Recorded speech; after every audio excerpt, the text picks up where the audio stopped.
I'm Logan Crawford, and right now on Spotlight, I'm delighted to introduce you to a very talented author. His name is Paul J. Krause, and he has a riveting book out. It is called Local Yokels. He takes a deep dive into the close-knit brotherhood of the fire service as Bootknife and the local yokels of Uville navigate their way through the most demanding week, showcasing bravery, dedication, and resilience. We're delighted to have this very talented author join us here today on Spotlight. We thank the team at Authors Reputation Press for helping us put him in the spotlight today. And we ask viewers like you to support writers like him by subscribing to our channel. Paul, thanks so much for being our guest today on Spotlight. Thank you for having me, Mr. Crawford. Oh, it's my pleasure, and you can call me Logan.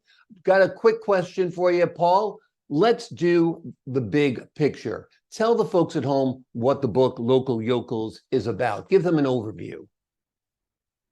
So the book's about a group of men and women that are volunteer firefighters, as well as some paid firefighters that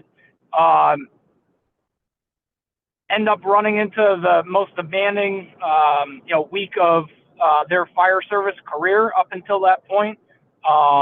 Multiple days of fires every day, which is not something that is, a normal occurrence in a small town. Exactly. Often it could be weeks or even months go by before you have a distinguishable event, but this puts the entire fire department to the test. Tell me a little bit about what the inspiration is behind the book. So I was in between my junior or senior year of college at the University of Hartford. That spring I had taken American Lit class, and one of the books that we read was The French Revolution by Matthew Stewart. And I thought it was very unique and super cool because he wrote his book on Twitter. And he took a bunch of his all of the Twitter posts and turned it into a book, and it became quite successful. So I thought about it after that class, and that summer I had some downtime, and so I just started compiling these stories. These aren't totally true events, but most of them are at least real events, real people, and I wanted to put it together. I wrote the story, probably took about a month and a half or so, and then I found a company that would print the book.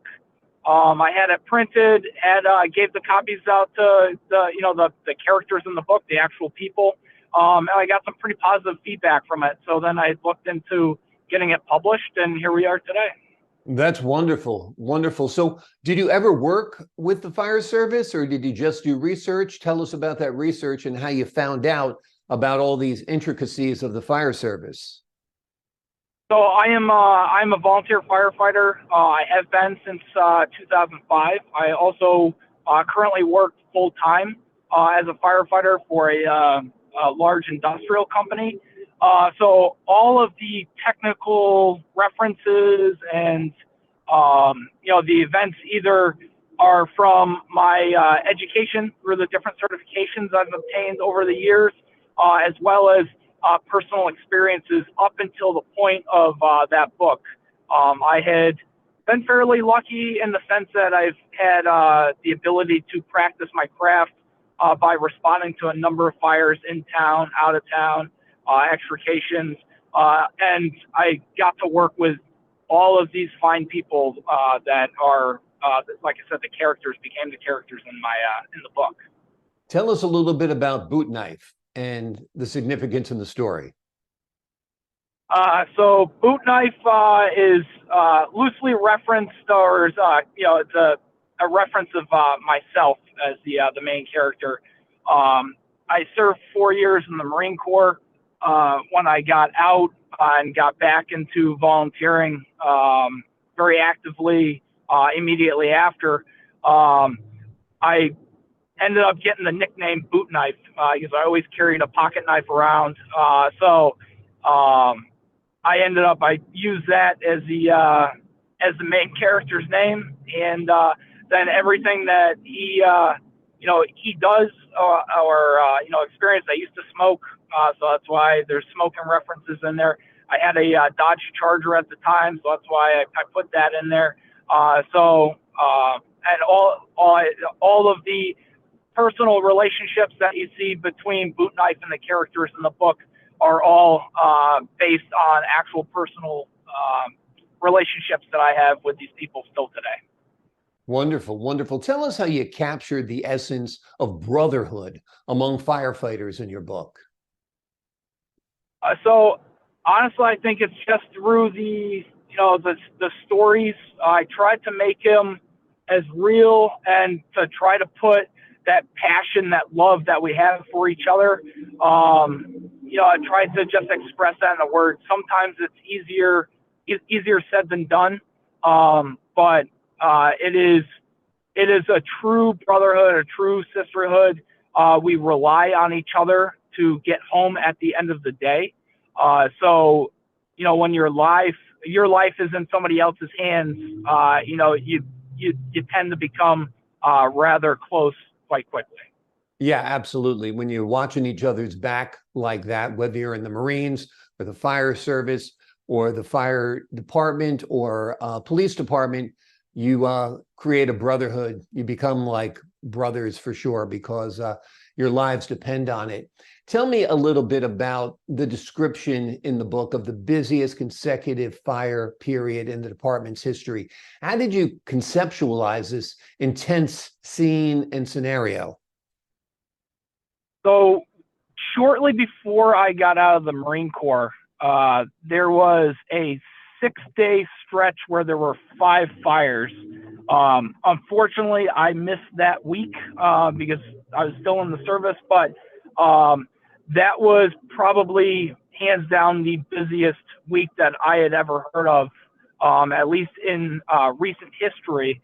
So what I did was I tried to capture that the energy, the stories that I had, heard from the guys that had responded to those fires.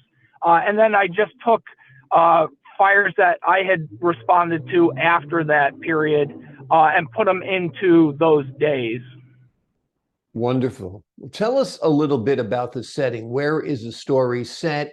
Tell us a little bit about, the place, the time, all that stuff. So Uville is based on Unionville, which is a section of Farmington, which is the town that I grew up in and live in Connecticut. It is a smaller town, kind of a bedroom community. We're right outside of a couple major cities, but we have a very diverse response area across town between commercial structures, residential areas, and some industrial as well as we have a small airport that borders right up against the town line. So it was a great place to grow up. It's a great place to live, and I wanted to try to capture that as well in the book.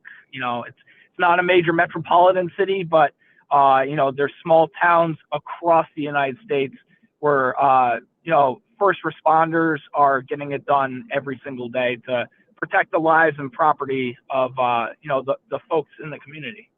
Exactly. Farmington, I'm familiar with it. It's kind of a blend of suburban and rural. You have farms there, and you have little suburban centers there as well. But these are the towns, like you said, that people across the United States live in. And these are the towns where people serve, gratis. They don't get paid. They're volunteers for most of it. So that's a terrific service to our nation and to the community, don't you think? Absolutely. These are neighbors serving neighbors. Most of the time, especially in the smaller towns, you're responding to people's houses that you know. So it's that much more important, and it becomes, a true personal piece to be able to make sure that the skill set that you have obtained, you can use to provide services to, neighbors that don't have those. Absolutely.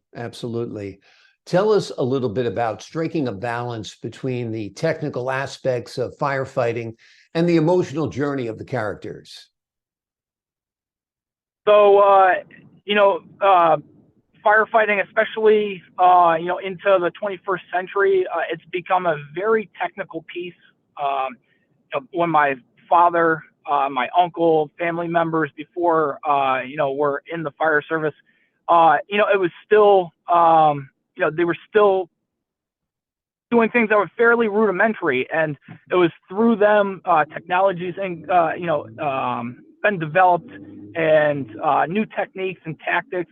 So there's a much bigger demand for fire service personnel to be higher trained and certified today than back in the 60s, the 50s, and earlier. So it's becoming a more of a demanding service that becomes difficult for people that are working full-time jobs, whether it's in town or out of town, trying to find that balance to be able to get certified, continue to do training on weekly or monthly basis, and meet those annual requirements that the NFPA and OSHA have set out to ensure that we are being safe, and that we are going to be able to continue to provide the best services possible to the people that need it.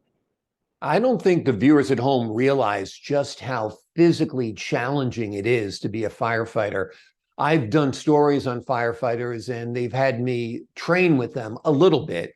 And by the time you put on the helmet, the jacket, the overalls, the boots, the Scott pack, you're carrying a lot of weight. And then you're, reeling in hoses, you're, using hoses, you're climbing ladders. It's really, really a marathon when you're out there fighting a fire. And some guys are doing it into their 40s and 50s and beyond. It's quite an incredible, endeavor.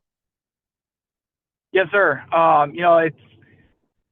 It's very important to make sure that, we stay hydrated, that we eat well, that we exercise. Some people are exercise, nuts.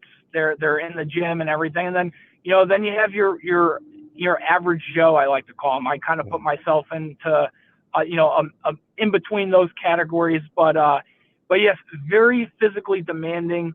The good thing, usually you get that boost of adrenaline that is going to give you that added fuel to get through the incident. But it is extremely physically demanding. So there's also a very important medical aspect to being on the fire service. You have to get annual physicals just to make sure that your heart and the rest of your body is able to handle that demand. You're going from either, the middle of a deep sleep to immediately being up and going 100 miles an hour, to either get to the firehouse, to get to the truck, to get, to the incident. And like you said, stretching hoses, using tools, forcing entry through buildings. You're in a super hot environment, smoky environment, any poor condition you could think of, we may end up encountering. So it's not for everybody, but, I love the people that love doing the job and are getting out there and doing it. And we've had some recent members join our department that, they were in their later 40s or early 50s, and they said, man, I wish I knew about this 20 years ago. And these people are absolutely amazing. They're stellar firefighters. They're all into it. And, I really wish that we had them 20 years ago as well. But, I'm just glad that, we have the ability to, to serve with these folks today. Yeah, absolutely. And these guys are like weekend warriors. I mean, they're not full-time firefighters. They're grocery store clerks. They are mechanics. They are accountants. They are all sorts of jobs throughout the community who set everything aside when an alarm comes in, jump in their car with a light, maybe a blue light in many communities that people may or may not react to on the road. You race to the firehouse, like you said, in the middle of the night after being awakened from a deep sleep. And you're putting out basically one of your neighbor's house fires or kitchen fires or something like that. Absolutely. We're we're seeing our neighbors, at on their worst day, if they're calling 911. But the men and women that join the fire service, that join the volunteer departments, they're they're the best of the community. They're putting everything on the line, because at a moment's notice, something could go wrong and they could either be injured or killed. So, like you said, they are, all people that, make up every job within, your local communities, and they're really, risking a lot because, it is not their full-time job. So if they get injured, they may not be able to go to work, Right. and, as a volunteer, you're not getting paid. So if you get hurt, there are workers' compensation, there's a workers' compensation side to it, but still, like, it says a lot about the individual who's willing to, work a regular job and then on their off time, respond to these emergencies, even with, the risk, as well as, we've seen with COVID. It's not just a fire or a fire risk or, risking injury at some type of a technical rescue, but also with the emergency medical response, you could end up coming in contact with something and getting sick. So it's, like I said, it says a lot about the men and women that step up and serve their communities, in the fire service, EMS service, or in the police department. Absolutely. And the firefighters sometimes do all of it. Like you said, they're not only responding to fires, they're also responding to medical calls in many circumstances. And like you said, that person who is in respiratory distress might actually have COVID and you're exposed to it. So these men and women in some cases are really putting all on the line. That's for sure. It's been a long time since Ron Howard created Backdraft, which was a motion picture about firefighters. Have you envisioned Local Yokels being turned into a film or a series by any chance? I just recently started working with the folks at Authors Reputation Press. They're working on coming up with a movie script. I haven't pulled the trigger yet to go all the way and see if they can pitch it. But when you talk about movies like Backdraft, Ron Howard really did a fantastic job, with the technical side of it, as well as trying to make it so that non-firefighters could enjoy the movie. Same with like Ladder 49. The TV series Rescue Me. They really grasped the firehouse culture, the brotherhood, the sisterhood, and I hate to try to put this book up against these fine examples, but I think if the right person was able to, the right producer was able to get a hold of this, I think they could turn this into another one of those movies. But like I said, I hold Backdraft on such a high pedestal. It's hard to imagine, even coming to that same level. But watching Backdraft as a firefighter, it's like a rite of passage.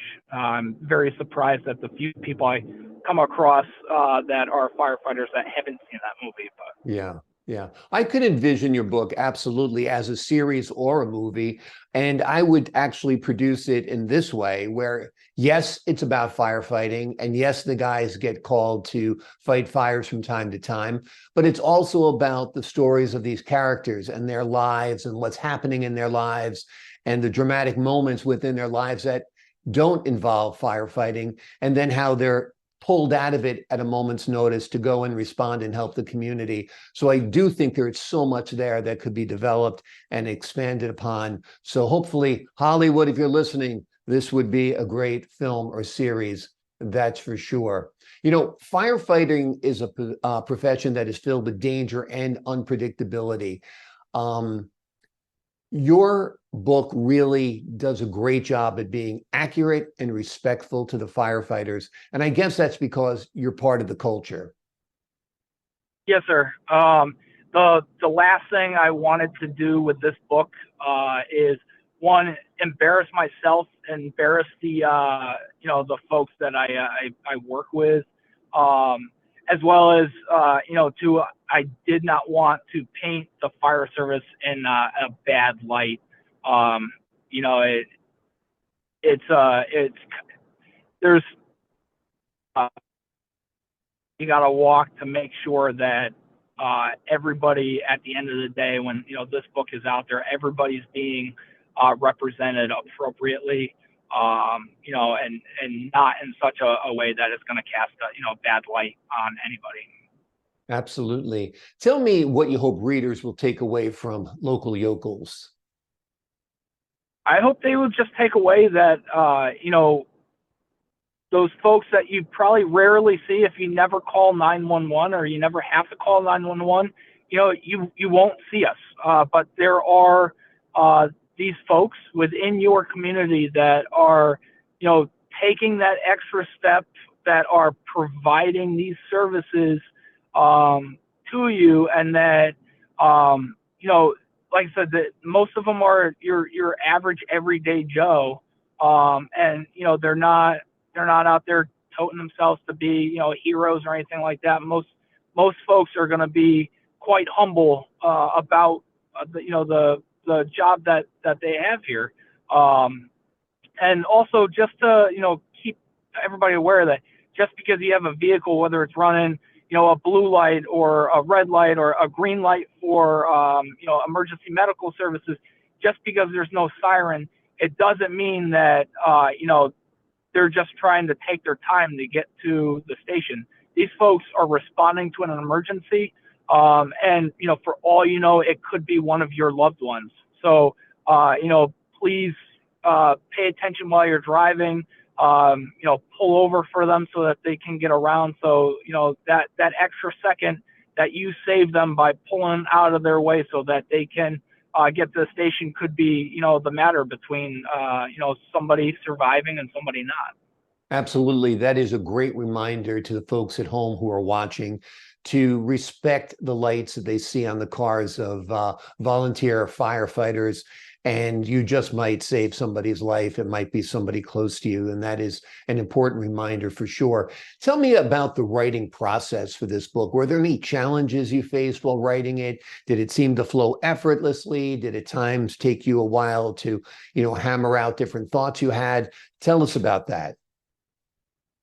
So I am by nature, I don't consider myself like a really good writer. So that was kind of a mental piece that I had to get through. But for the most part, once I got set on writing this, I think the words just kind of flowed. The stories were right there, and I think probably the hardest thing that I had to do was when I got to a point where I had to stop writing.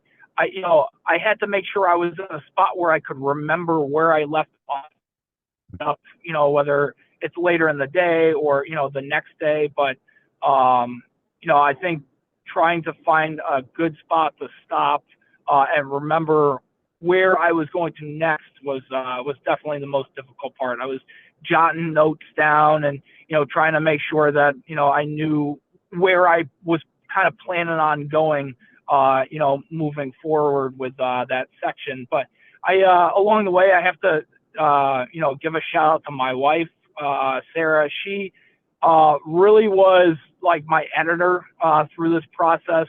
As chapters were being completed, I was printing them off. I gave them to her to read, and I was kind of embarrassed when I first told her that I was, writing this. I wasn't sure what she was, going to think, but she was, all in with me on this and gave me pointers, whether it was grammatical stuff or the way something flowed, or said this is too technical. Tried to is there a way that you can rephrase it so, the reader can understand it? So because the last thing I wanted to be was, like a technical, like textbook. So, but yeah, like I said, I think just the process, I think, ran pretty smoothly. And like I said, there was a whole lot of energy and excitement, trying to put this stuff down onto paper. Absolutely. You did a great job. Kudos to your wife for helping you out as well. It's so helpful to have another set of eyes, another brain to look at things, to analyze things, to have a step back from the work that you can't have because you're so embedded in it at the moment. So great job by both of you. The name of the book is Local Yokels, and Paul J. Krause takes a deep dive into the close-knit brotherhood of fire departments, a specific fire department in suburban Connecticut, but it could be anywhere USA. These are local yokels, yes, they are local heroes for sure. Paul, thanks so much for joining us here today on Spotlight. Thank you, Logan. Thank you for having me. My pleasure. And to the folks at home, I'm Logan Crawford, thanking you for your time this time. Until next time on Spotlight. And don't forget to purchase this wonderful book. The links are below this interview.